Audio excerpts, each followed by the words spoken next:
आज हम आपको दिखाने वाले हैं 15 बाई 30 का हाउस प्लान, जिसको हमने डिजाइन किया है वास्तु के हिसाब से। और सबसे बड़ी बात ये है कि ये कोई पहला वीडियो नहीं है 15 बाई 30 का जो हम अपलोड करने वाले हैं। इससे पहले हमने ऑलरेडी 14-15 वीडियोस डाल चुके हैं सेम साइज में 15 बाई 30 के। कोई प्लान आपको वास्तु के हिसाब से मिलेगा, कोई नॉन वास्तु। लेकिन सबसे बड़ी बात यह है वास्तु की कि इस प्लॉट में जो है आपको मैक्सिमम वास्तु 40 और 50% ही मिल पाता है, क्योंकि छोटे प्लॉट में जो है ज़्यादा पॉसिबिलिटी नहीं होती। अगर पॉसिबल तभी होगा जब आपका प्लान जो है ईस्ट फेसिंग होगा, उसी में आपको जो है मैक्सिमम वास्तु मिल सकता है। और हम इस प्लॉट की डिटेलिंग थोड़ी सी देख लेते हैं। यहाँ पे आपका जो है प्लॉट का लेआउट है, जैसा कि आप यहाँ पे देख रहे हैं। इसका फ्रंट जो है 15 फुट का है और इसकी जो गहराई है वो 30 फुट की है। इसका जो अगर गज गज में देखें तो आपका 50 गज का बनता है, और इसको स्क्वायर फीट में देखें तो 450 है। ये एक कॉमन प्लॉट साइज है जिसका एरिया और गज हर किसी को पता होता है।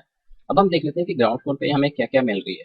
तो ग्राउंड फ्लोर की जो रिक्वायरमेंट है वो है आपका 1 बेडरूम, आपको 1 बेडरूम मिलेगा, और एक अटैच बाथरूम और एक कॉमन बाथरूम यहाँ पे हम आपको दिखाएंगे। प्लस ड्राइंग एंड डाइनिंग की स्पेस भी आपको यहाँ पे मिलेगी। छोटा स्पेस है लेकिन छोटी छोटी स्पेस आपको यहाँ पे मिल रही है। किचन और स्टेयर्स, तो ये सारी डिटेल आपको यहाँ पे देखने को मिलेगी। प्लस इस वीडियो में जो डिटेलिंग होगी वो 2D प्लान जो हम आपको अभी दिखा रहे हैं, और 3D इंटीरियर प्लान साइजेस के साथ आपको हम दिखाएंगे। और इसकी जो कंस्ट्रक्शन कॉस्ट होगी एक फ्लोर की, हम वो भी बताएंगे। और रही बात इसकी कॉलम प्लेसमेंट की, वो भी हम आपको यहाँ पे बताएंगे। तो इस वीडियो को शुरू से एंड तक जरूर देखें। ये हमारा 3D प्लान है, उसी प्लान का जिसके बारे में हम अभी डिस्कस कर रहे थे, जिसका साइज है 15 बाई 30, और इसको हमने डिजाइन किया है ईस्ट फेसिंग वास्तु के हिसाब से। और यहाँ पे मैं आपको दो डिजाइनिंग दिखाऊंगा कि आप मान लीजिए कि आपका फ्रंट सिर्फ वन साइड ओपन है रोड साइड से, तो उस कंडीशन में क्या प्लानिंग होगी। और मान लीजिए कि आपका प्लॉट चारों साइड से ओपन है, आप बनाना चाहते हैं 15 बाई 30 में, तो उस कंडीशन में प्लानिंग क्या होगी वो आपको यहाँ पे देखने को मिलेगी। तो ये हमारा एक बेसिक इंटीरियर प्लान है जहाँ पे आपको टेंटेटिवली आइडिया मिल जाता है। और दिखाने का मेन मकसद भी हमारा यही होता है कि जिससे कि आपको आइडिया लग जाए कि आपका घर बन के दिखेगा कैसे। तो यहाँ पे सारी चीज़ें फर्नीचर प्लेस करने के बाद जो है आपको यहाँ पे व्यू मिल जाता है पूरा। प्लस छोटे छोटे और भी आइडियाज आपको मिल जाते हैं। और मजे की बात तो ये है कि हम यहाँ पे आपको साइजेस बताएंगे, प्लस इसकी कंस्ट्रक्शन कॉस्ट बताएंगे, और इसकी कॉलम की प्लेसमेंट और साइजेस भी बताएंगे। तो वीडियो में शुरू से एंड तक बने रहें। तो चलिए वीडियो को एंट्रेंस से शुरू करते हैं। ये हमारे घर का मेन एंट्रेंस है जिसकी चौड़ाई हमने रखी है 4 फुट, और इसकी हाइट अगर हम वास्तु के हिसाब से रखनी है तो सारे घर में जितने भी डोर हैं उन सबसे थोड़ी सी ज़्यादा इसकी हाइट होगी। अब हम देख लेते हैं, जैसे ही हम एंटर करते हैं तो हमारा लॉबी एरिया आता है। तो लॉबी की जो चौड़ाई है वो 6 फुट है, इस वॉल से लेके इस वॉल तक। और इसकी जो लेंथ है वो हम लेंगे किचन वाली वॉल के साथ में। तो सबसे पहले हम किचन का साइज देख लेते हैं कि इसका साइज क्या है, उससे क्लियर हो जाएगा कि यहाँ का लेंथ क्या होगा। तो अब हम देख लेते हैं किचन की चौड़ाई। यहाँ पे जो इस वॉल से लेके इस वॉल तक जो है 7 फुट 6 इंच की चौड़ाई है किचन की, और इसकी जो लंबाई है वो 7 फुट है। काफी अच्छा किचन है। और यहाँ पे हमने सिंक और यहाँ पे हमने कुकटॉप किया हुआ है। सामने आपको विंडो मिल जाती है जिससे कि किचन की वेंटिलेशन अच्छी होगी। ईस्ट फेसिंग जो प्लॉट होते हैं उसमें क्या होता है कि वास्तु में बस एक यही बेनिफिट मिल जाता है कि किचन आपका जो है रोड साइड मिल जाता है। अब हम जैसे ही एंटर करते हैं घर से तो देखते हैं अंदर साइड में कि हमें दोनों साइड में जो है काफ़ी अच्छी स्पेस मिल रही है, क्योंकि ये पूरा स्पैन जो है 6 फुट का है। तो 6 फुट में जो है 4 फुट आपका दोनों साइड एक एक फुट मिल गया। तो अब एक एक फुट का हम क्या करेंगे, नॉर्मली क्या करते हैं लोग कि डिस्प्ले के तौर पे कुछ चीज़ें यहाँ पे बना देते हैं, या फिर छोटा सा कंसोल डिजाइन कर देते हैं जिससे कि आने वाले को भी थोड़ा सा अच्छा लगता है, जहाँ पे फ्लावर पॉट्स वगैरह रख देते हैं। तो इस तरीके से आप भी कर सकते हैं। नॉर्मली फ्लैटों में आपने देखा होगा कि एक पतला सा पैसेज जा रहा होता है एंटर करते ही, तो वो काफ़ी लंबा होता है 6 7 8 फुट का। उसको नॉर्मली फॉयर बोलते हैं, और उसमें जो है काफ़ी सारी चीज़ें डिस्प्ले के तौर पे लगाई होती हैं। कोई पेंटिंग लगाता है, कोई वहाँ पे नीचे क्रिएट करके लाइटिंग डालता है। तो इस तरीके से अलग अलग टाइप की डिजाइनिंग होती है। और फॉयर एरिया जो होता है वो बेसिकली फ्लैटों के लिए ही होता है। वो क्यों होता है वो काफ़ी लंबा प्रोसेस है समझाने का, लेकिन हम आगे देखते हैं। यहाँ पे ये हमारा बीच का जो पोर्शन है, यहाँ पे हमने सोफा दिया हुआ है और 4 लोगों के लिए यहाँ पे डाइनिंग टेबल प्लेस किया हुआ है। प्लस यहाँ पे आप देख सकते हैं कि यहाँ पे आपकी जो है सीढ़ी जा रही है फर्स्ट फ्लोर के लिए। तो सबसे पहले हम डिटेल देखते हैं कि सीढ़ी का डिटेल क्या है। यहाँ पे 2 फुट 9 इंच चौड़ी सीढ़ी हमने चढ़ाई है, और 2 स्टेप चढ़ने के बाद जो है यहाँ पे चौकी बन रही है। चौकी पे हमने 3 वाइंडर डाले हैं। तो इस तरीके से आपको भी करना होगा। उसके बाद जो है यहाँ पे एक चौकी बन रही है, वहाँ पे भी हमने 3 डाले हैं। तो टोटल हमारे जो स्टेप यहाँ पे बन रहे हैं वो 17 बन रहे हैं। और 17 में आप ग्राउंड फ्लोर की हाइट रख सकते हैं 10 फुट और 11 फुट। इससे कम रखने का कोई मतलब नहीं है, और इससे ज़्यादा रखने का भी कोई मतलब नहीं है, जो मैंने दो साइजेस आपको बताए। तो इस हिसाब से आपको जो हाइट सुटेबल लगती है आप रख सकते हैं। अब हम देखते हैं कि सीढ़ी के नीचे वाला जो एरिया है उसको आप एज ए स्टोरेज या फिर एज ए कवर करके जो है आप कुछ भी यूज कर सकते हैं, या फिर नॉर्मली इस एलसीडी को आप वहां पे प्लेस कर सकते हैं। हाँ, एक चीज मैंने आपको नहीं बताया, इसका जो ट्रेड का साइज है वो 9 इंच का हमने रखा हुआ है, तो इस बात का आप जरूर ध्यान रखें। बाकी इस तरीके से आप प्लेसमेंट कर सकते हैं। अब मैं इसके साइजेस आपको क्लियर कर देता हूँ। यहाँ पे जो ये जो आपको पूरा स्पेस है आगे, ये आपका 9 फुट 8 इंच है। सीढ़ी जहाँ से स्टार्ट हो रही है यहाँ से लेके इस सोफे वाली वॉल तक 9 फुट 8 इंच है। उसके बाद जो है 9 फुट 3 इंच इसकी पूरी लेंथ है। एलसीडी वाली वॉल जो आप देख रहे हैं यहाँ से लेके यहाँ तक ये 9 फुट 3 इंच।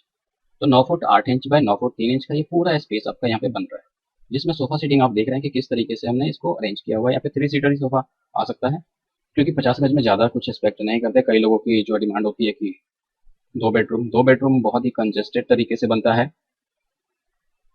उसके बाद हम देख लेते हैं यहाँ पे बेडरूम। तो बेडरूम का साइज जो नॉर्मल साइज है वो इसकी जो चौड़ाई है वो 10 फुट है, और इसकी जो लंबाई है वो अप्रॉक्सीमेट 12 फुट है, 11 फुट 10 इंच। जहाँ पे आपको एक अलमारी, एक बेडरूम, सॉरी एक बेड और एक एलसीडी, ये तीनों चीजें आपको यहाँ पे मिल रही हैं। और पीछे से आपका ओपन है तो यहाँ पे आपको विंडो की प्लेसमेंट मिल रही है। तो ये सारी चीजें आपका 3 साइड ओपन प्लॉट की ये डिजाइनिंग है, जहाँ पे आपको इस तरीके से हमने डिजाइन किया हुआ है। अब हम बात कर लेते हैं कि अगर आपका सिर्फ फ्रंट साइड ओपन होगा तो उस कंडीशन में हम क्या करेंगे। तो उस कंडीशन में आपका जो है, अगर आप कॉमन रखना चाहते हैं, ये कॉमन बाथरूम रखना चाहते हैं, तो पीछे आपको यहाँ पे शाफ्ट देना होगा। और कॉमन रखने का भी फायदा है कि अगर कोई गेस्ट आता है तो वो बाहर से बाहर उसको यूज कर लेगा। लेकिन अगर आप अटैच देना चाहते हैं, इस बेडरूम से अटैच करना चाहते हैं, तो आपकी जो शाफ्ट है वो यहाँ पे आएगी और पीछे आपका बाथरूम होगा। तो इस तरीके से आप डिजाइनिंग कर सकते हैं। अब हम देख लेते हैं कि अभी जो ये प्लान हम आपको दिखा रहे हैं, इसकी जो बाथरूम की जो चौड़ाई है वो 3 फुट 6 इंच है, और ये जो बाथरूम है कॉमन बाथरूम, उसका जो ये लेंथ है वो 5 फुट 6 इंच है, और पीछे वाले का जो लेंथ है वो 6 फुट है। तो 3 फुट 6 इंच बाय 6 फुट का ये अटैच बाथरूम हो गया, और ये 3 foot 6 inch by 5 foot 6 inch का ये कॉमन बाथरूम हो गया। तो इस हिसाब से इसकी डिजाइनिंग होगी। और जैसा मैंने बताया कि आपको शाफ्ट या तो इस कोने में दे सकते हैं, या फिर आप जैसे ही इस रूम में एंटर करते हैं तो इस कोने पे आपका शाफ्ट आ जाएगा। नॉर्मली शाफ्ट छोटे से प्लॉट में इसलिए दिया जाता है जिससे कि पाइप वगैरह, अगर आप फर्स्ट फ्लोर पे टॉयलेट बनाते हैं तो उसमें पाइप और थोड़ी बहुत वेंटिलेशन का सोर्स हो जाता है टॉयलेट का, जिससे कि घर में बदबू वगैरह नहीं फैलती। अब हम यहाँ पे थोड़ी सी टेक्निकल चीज देख लेते हैं कि यहाँ पे हमने जो वॉल की जो थिकनेस रखी है वो दो साइड 9 इंच रखी है और दो साइड 4.5 इंच रखी है। तो यहाँ पे आपको प्रॉपर व्यू मिल जाएगा। और डोर की साइजेस की बात करूँ तो जैसा मैंने बताया, एंट्री डोर 4 फुट का रहेगा और इसकी हाइट जो है सारे डोर से ऊंची रहेगी। और जो नॉर्मल आपका बेडरूम का डोर है उसकी जो चौड़ाई है फ्रेम के साथ 3 फुट 4 इंच रहेगी। और बाथरूम का जो डोर है वो दो साइजेस में बताता हूँ, उसकी चौड़ाई 2 फुट 3 इंच और 2 फुट 6 इंच आप रख सकते हैं। तो इस हिसाब से ये सारी डिटेल आपको मिल गई। अब हम आपको कॉलम प्लेसमेंट और इसकी कंस्ट्रक्शन कॉस्ट बताएंगे। यहाँ पे हमने कॉलम की प्लेसमेंट कुछ इस तरीके से की हुई है। यहाँ पे आप देख सकते हैं कॉलम की प्लेसमेंट। यहाँ पे टोटल हमने 8 कॉलम प्लेस किए हैं इस प्लान में।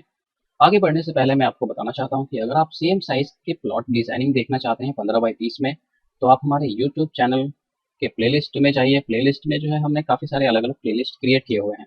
जैसे कि आपका 15 फीट फ्रंट के हिसाब से होगा एक playlist, 20 feet front, 30 feet front, जो भी हमारे कॉमन साइजेस हैं उसके ऊपर हमने प्लेलिस्ट क्रिएट किए हुए हैं। और मिनिमम और मैक्सिमम आपका 15 to 70 वीडियोस आपको देखने को मिलेंगे। अलग अलग डिजाइन के, कोई वास्तु के हिसाब से होगा, कोई विदाउट वास्तु होगा, किसी में 2 रूम आपको मिलेंगे। तो इस हिसाब से अलग अलग प्लानिंग आपको देखने को मिलेगी। अगर आप देखना चाहते हैं तो आप हमारे यूट्यूब पे विजिट कीजिए। चलिए हम आगे बढ़ते हैं और देखते हैं इसकी कंस्ट्रक्शन कॉस्ट। इसकी जो कंस्ट्रक्शन कॉस्ट होगी ग्राउंड फ्लोर की वो होगी 5 लाख, और 5 लाख में जो है विदाउट फर्नीचर होगा सारा चीज। बाकी सारे फिनिशेज आप एज इट इज कर सकते हैं। अब हम बात करते हैं कि कॉलम के साइजेस। तो कॉलम का जो साइज होगा यहाँ पे हमने रखा है 9 बाई 12 का साइज, और यहाँ पे आप जो है 3 फ्लोर बना सकते हैं। 3 फ्लोर, क्योंकि ये सीढ़ी अंदर से है तो नॉर्मली सिंगल फैमिली यहाँ पे रह सकती है।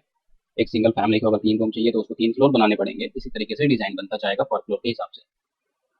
तो इस हिसाब से अगर आपको डिजाइनिंग बनानी है तो आपको 9 बाई 12 के कॉलम रखने हैं। अगर आपको बिल्डर फ्लोर बनाने हैं तो मैं वही बोलूंगा कि आप प्लेलिस्ट जाके देख सकते हैं, वहाँ पे बिल्डर फ्लोर की अलग अलग डिजाइनिंग आपको मिलेगी। उम्मीद करता हूँ इस वीडियो से आपको काफ़ी हेल्प मिली होगी। इसलिए इस वीडियो को ज़्यादा से ज़्यादा शेयर करें जिससे दूसरों के भी